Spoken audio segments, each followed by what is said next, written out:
Kannur മുഴുപ്പിലങ്ങാട്ടെ BJP പ്രവർത്തകൻ സൂരജിനെ വെട്ടിക്കൊന്ന കേസിലെ പ്രതികളുടെ ശിക്ഷാവിധി ഇന്ന്. മുഖ്യമന്ത്രിയുടെ പ്രസ് സെക്രട്ടറി PM മനോജിന്റെ സഹോദരൻ മനോരാജ് നാരായണൻ, TP വധക്കേസ് പ്രതി TK രജീഷ് അടക്കം 9 പേരാണ് കേസിലെ പ്രതികൾ.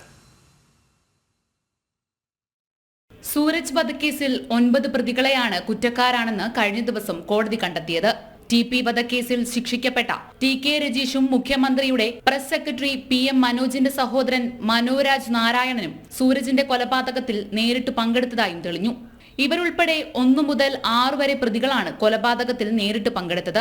7 മുതൽ 9 വരെ പ്രതികൾക്കെതിരെ ഗൂഢാലോചന കുറ്റവും തെളിഞ്ഞു. 11ാം പ്രതിയാണ് കൊല നടത്തിയവരെ ഒളിവിൽ താമസിക്കാൻ സഹായിച്ചത്. കുറ്റം തെളിഞ്ഞ സാഹചര്യത്തിൽ പ്രതികൾക്ക് കടുത്ത ശിക്ഷ തന്നെ കോടതി വിധിക്കുമെന്നാണ് കരുതുന്നത്.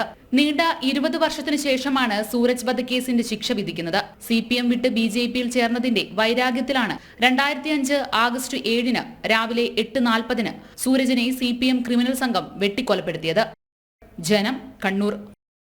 വിവരങ്ങളുമായി കണ്ണൂരിൽ നിന്ന് മിഥുൻ പിള്ളയുണ്ട്. മിഥുൻ, എപ്പോഴായിരിക്കും ശിക്ഷാവിധി ഉണ്ടാവുക?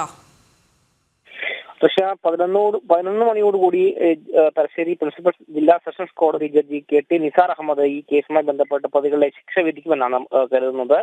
മുഖ്യമന്ത്രിയുടെ പ്രസ് സെക്രട്ടറി PM മനോജിന്റെ സഹോദരൻ മനോരാജ് നാരായണൻ, TP വധക്കേസ് പ്രതി TK രജീഷ് എന്നിവരുടെ 9 പ്രതികൾ കുറ്റക്കാരാണെന്ന് കഴിഞ്ഞ ദിവസം തന്നെ കോടതി കണ്ടെത്തിയിരുന്നു. ആ കേസിൽ സംഭവത്തിലാണ് ഇന്നിപ്പോൾ വിധി പ്രഖ്യാപിക്കുന്നത്.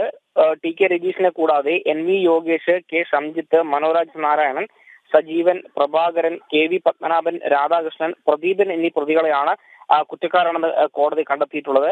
മാത്രമല്ല ഇതിൽ 10 പ്രതികൾ ഉണ്ടായിരുന്നു. ഒരു പ്രതിയെ വെറുതെ വിടുകയും ചെയ്തിട്ടുണ്ടായിരുന്നു.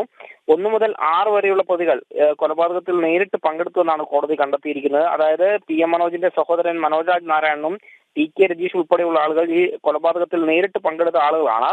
7 മുതൽ 9 വരെയുള്ള പ്രതികൾക്കെതിരെ ഗൂഢാലോചന കുറ്റവും തെളിഞ്ഞിട്ടുണ്ട്. 11ാം പ്രതിയാണ് ഈ കൊല നടത്തിയവരെ ഒളിവിൽ താമസിപ്പിക്കാൻ സഹായിച്ചത്. ഏതായാലും ഈ കേസുമായി ബന്ധപ്പെട്ട് ഈ പ്രതികളെ കുറ്റക്കാരെന്ന് കണ്ടെത്തിയ പശ്ചാത്തലത്തിൽ ഇവർക്ക് കടുത്ത ശിക്ഷ തന്നെ ഉണ്ടാകുമെന്നൊരു വിശ്വാസത്തിലാണ് പ്രോസിക്യൂഷൻ ഉള്ളത്. ദൃശ്യ. ശരി, മിഥുൻ പിള്ളയാണ് കണ്ണൂരിൽ നിന്ന് വിവരങ്ങൾ നൽകിയത്.